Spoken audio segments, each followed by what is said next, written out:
দিতে পারবে। একবার একটা স্কুলে একটা বাচ্চাকে জিজ্ঞাসা করা হয়েছে, কোশ্চেন টিচার জিজ্ঞাসা করেছে, একটা বেঞ্চের মধ্যে 4টে বিড়াল আছে, একটা বেঞ্চের মধ্যে 4টে বিড়াল আছে, তার মধ্যে 3টে বিড়াল ডিসিশন নিয়েছে ঝাঁপ মারা, তাহলে কটা বিড়াল থেকে গেল? একটা থেকে গেল। কি করে ডিসিশন নিয়েছে, কোনো ঝাঁপ দেয়নি।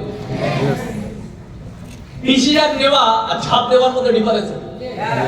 আগে ডিসিশনটা নিতে হবে, তারপর ডিসিশন নেওয়ার পরে অ্যাকশনটাও নিতে হবে। Yes or no? ইয়েস।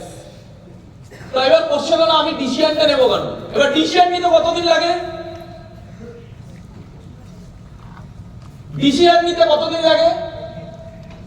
আমার এত বছরের আমি এক্সপেরিয়েন্সে দেখেছি, মানুষ যেদিনকে রিয়েলি ডিসিশন নেয়, রিয়েলি কমিটেড হয়, রিয়েলি ও ভেতর থেকে প্রতিজ্ঞাবদ্ধ হয়ে যায়, কমিটেড হয়ে যায়, আমাকে স্মার্ট ভ্যালু পড়ে এত দূর যেতে হবে, তার 3 বছর লাগে, জাস্ট 3 বছর লাগে, একটা বছর বেশি লাগে না, তার জাস্ট 3 বছর লাগে মানুষকে ওখান থেকে পুরো ট্রান্সফার হতে, 360 ডিগ্রি চেঞ্জ করতে 3 বছর লাগে। কিন্তু এই ডিসিশনটা নিতে কত বছর লাগে? ডিসিশনটা নিতে হয়তো কেউ প্রথম 1 বছরে ডিসিশনটা নিয়ে ফেলে, কারণ প্রথম 6 মাস পরে ডিসিশনটা নেয়, আবার কারণ হয়তো 3 বছর পরে গিয়ে ভেতর থেকে আওয়াজ আসে না আমাকে স্মার্ট ভ্যালুটাই করতে হবে, আবার কারণ হয়তো 5 বছর টাইম পাস করার পর মনে হয় এবার আমাকে স্মার্ট ভ্যালুটা সিরিয়াসলি করতে হবে।